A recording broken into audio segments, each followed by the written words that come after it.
Hi everyone, in today's session, we're going to explore a key building block of electronic circuit,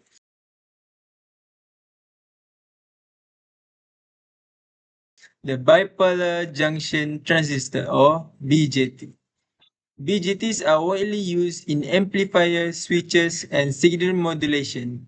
They are crucial because they allow us to control large current with the small ones. A fundamental principle behind how modern electronics work.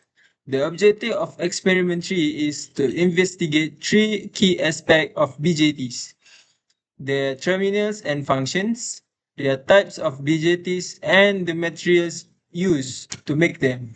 Let's jump to it.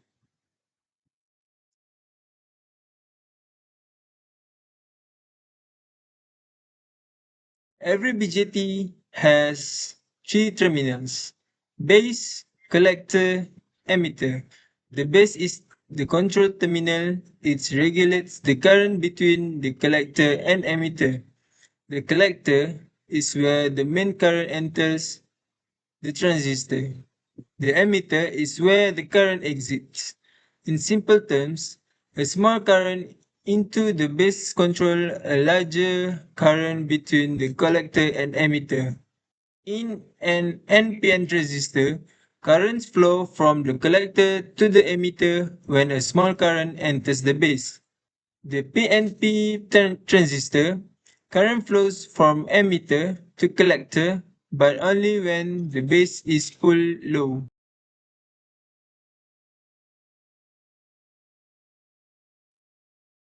There are two main types of BJTs: NPN, negative, positive, negative. And the second one is PNP, positive, negative, positive. The main difference lies in how current flows and how they are biased. In an NPN transistor, electrons are the majority carriers. The base needs to be positive relative to the emitter to turn it on. In a PNP transistor, holes are the majority carrier. The base must be negative relative to the emitter. To identify a BJT type, you can look at the circuit symbol. The arrow on the emitter points out in NPN in for PNP. Use a multimeter on diode mode.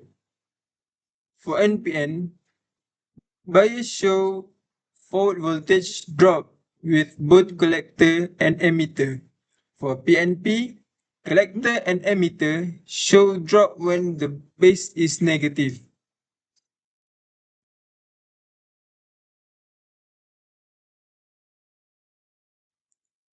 BJTs are typically made using semiconductor materials, the most common being silicon Si or germanium Ge. Silicon is preferred in most modern applications because it has better thermal stability, it handles high voltage and temperatures, it's more abundant and effective.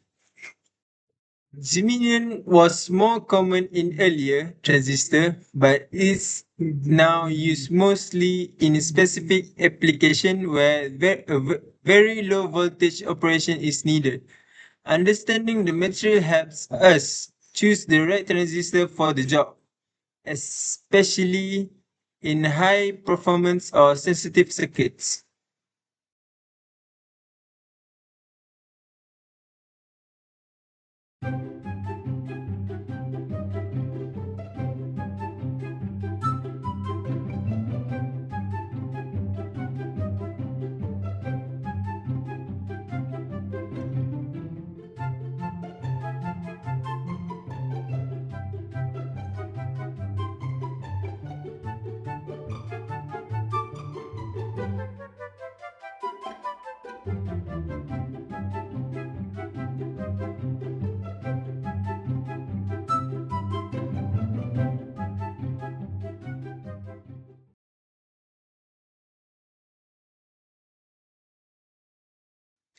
To wrap things up, we explore the terminals of a BJT and their roles in controlling current.